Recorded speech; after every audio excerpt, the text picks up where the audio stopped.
Ladies and gentlemen, please welcome Nvidia founder and CEO, Jensen Huang.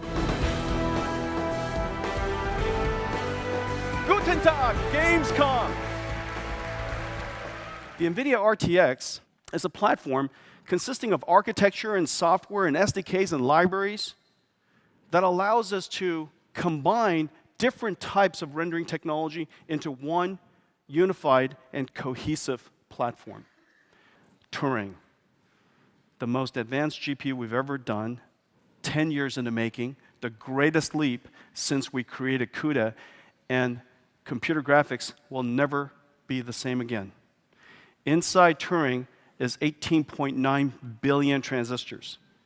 This GPU, this chip, is the second largest chip the world has ever made. So Turing is built for RTX. The first thing I showed you was originally ran at GDC was DGX with 4 volts, 55 milliseconds. 55 milliseconds, about 20 frames per second. And this is what Turing looks like. One Turing. So 4 volts in a DGX. This has never happened before. This has simply never happened before. Doing computer graphics, essentially a supercomputer replaced by one GPU within one generation.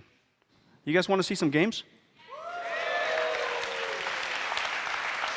So what we did is we worked with Nixie's and IDOS Montreal to bring real-time ray-traced shadows to Shadow of the Tomb Raider. It's perfect. And so the thing to look at right now with RTX off, you saw the crisp shadows up there, and you saw right here. This is really hard to do, and that's why they don't do it at all, which is dynamic lights and shadows. These are dynamic point lights. They're really expensive to do in current rendering techniques because basically you have to cast shadows in every direction from the light. So let's put RTX to the test and have it just do it for us. Aww. All right, what's up next? Another blockbuster, and this time we have Metro Exodus by 4A Games. Basically, the way light works is light is coming in from the outside through those windows. And of course, this part is lit directly. And the challenge here is that's an area light, and so we have to make sure that the shadows look right. However, that light doesn't stop there. That light bounces around this room, and it illuminates different parts of the scene, depending on how close they are to that particular light. And maybe in the creases and the corners, it's really super dark, but in other places, it's more light, and direct light, it's completely bright. And so lighting this room using traditional computer graphics lighting is just incredibly hard. And this is the perfect showcase for global illumination. Okay, let me show you. Assetto Corsa Competiziano. The reflection on the windshield. You guys know how screen space reflection works. If it's not on the screen, there's no way to take that image and reflect it onto the surface. And as a result, look at the glass on top. You see that car? You see the Ferrari up there? It's reflected on top. All of the rails all the way down are reflected. No errors, no weird banding, no weird distortions. You see this guy reflected from the other side. So when you go see it, he'll be moving, and everything will be dynamic. When the cars come through, you'll see all the reflections up and down this aisle of the cars with other cars, the cars over the window. Everything is going to be completely dynamic, and nothing had to be tweaked. Ray-traced reflections and ray-traced inter-reflections, it just works. You're going to see another game called Atomic Heart, and it's got wonderful reflections and refractions. Mirrors are curved. Curved mirrors. Nobody does that. It's impossible. Not for ray tracing. You get this area light underneath, casting that soft shadow for the robot behind it. Everything is physically based. All the materials are rendered beautifully. And so area lights, reflections of the scene that you can't see in the scene. So screen space just doesn't work. And yet everything just works here. You guys want to see an amazing game? I can't wait for this. This is probably one of my family's favorite games. We've been working together on implementing RTX into Battlefield 5. So now if we look down in the ground with RTX on, we'll see the flame, we'll see the soldiers moving, We'll see everything. And now if I turn RTX off, we lose everything. We lose all the detail, all the context of what's happening in the scene. But with RTX on, you just get a much more cohesive image and a better understanding of what's happening around you.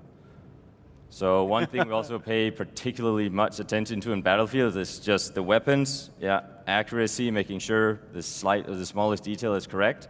And you can see even there, the flames are reflecting properly in the wood of this gun here and in the windows in the back. And now if I turn RTX off again, you lose all this detail. There are so many other RTX games coming your way. Developers all over the world are working hard on RTXing.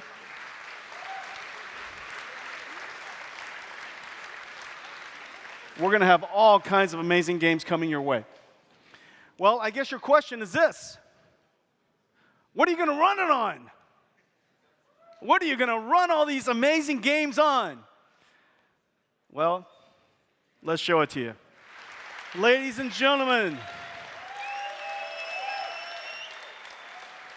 10 years in the making, the GeForce RTX 20 series, computer graphics reinvented.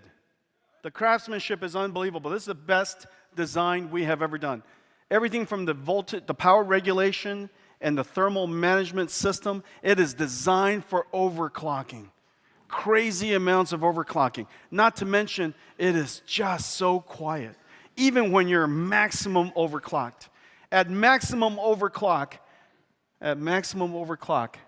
it sounds like 1/5 the audio levels as a 1080 Ti. We're announcing 3 models today.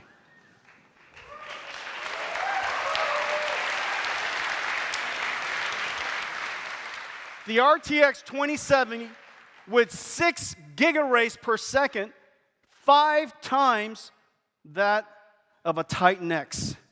45 trillion RTX ops per second, 8 gigabyte frame buffer. RTX 2080, 8 gigaраys per second, 60 trillion RTX ops, about 6 times the performance of a Titan X for ray tracing, 8 gigabytes, and then the RTX 2080 Ti, 10 gigaраys, 78 trillion RTX ops, 11 gigabyte frame buffer, starting at $499. On shelf everywhere, September 20th.